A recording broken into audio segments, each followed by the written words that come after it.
Hello everyone welcome back to my new vlog. हजुरहरूको लागि आज नयाँ भिडियो लिएर आइसकेको छु है। त के छ, सन्चै हुनुहुन्छ? सन्चै हुनुहुन्छ होला है। म पनि एकदम ठिकठाक छु। फेरि पनि हजुरहरूको लागि नयाँ भिडियो लिएर आइसकेको छु। भिडियो चाहिँ त्यस्तो खासै केही छैन होइन। अब भिडियो बनाउनलाई चाहिँ केही न केही कन्टेन्ट चाहिन्छ कि म कसरी के भिडियो गराउने होइन। त्यो भएर चाहिँ म आज एउटा काम गर्दैछु। अब कामलाई नै कन्टेन्ट बनाएर मैले भिडियो बनाइरहेको छु है। त्यसैले चाहिँ म गुन्द्रुक बनाइरहेको है। तर यसलाई गुन्द्रुक भन्छ या सिन्की भन्छ थाहा छैन।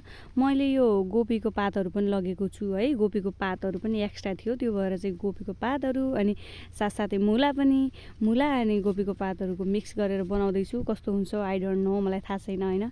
फाइनल रिजल्ट पनि हजुरलाई देखाउँछु म। त्यसले देख्न सक्नुहुन्छ गोपीको पातहरू मैले मजाले टिपिसकेपछि मजाले धोइसकेपछि मैले यसलाई मस्तले सुकाइदिएँ घाम। अब बेला बेलामा घाम चाहिँ लाग्दैन खासै, त्यही भएर आज चाहिँ घाम लागेको थियो, त्यो भएर चाहिँ मैले मस्त पारामा सुकाएँ। त्यसपछि थोरै मुलाको अचार नि हाल्न थियो, त्यो भएर मैले मुलालाई काटेँ।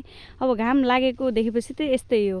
अब घामै नलाग्ने ठाउँ मुलालाई मजाले काटिसकेपछि देख्न सक्नुहुन्छ मैले यसरी घाममा सुकाएँ। त्यसपछि अब सिन्कीको भिडियो चाहिँ म फाइनल रिजल्ट चाहिँ अर्को भिडियोमा ल्याएर आउँछु। त्यति जेनरलसम्मको लागि यो भिडियो हेरेर इन्जोय गर्नु होला। भिडियोलाई हेरिसकेपछि लास्टमा भने लाइक र कमेन्ट गर्न चाहिँ नबिर्सनु होला है त। Thank you for watching.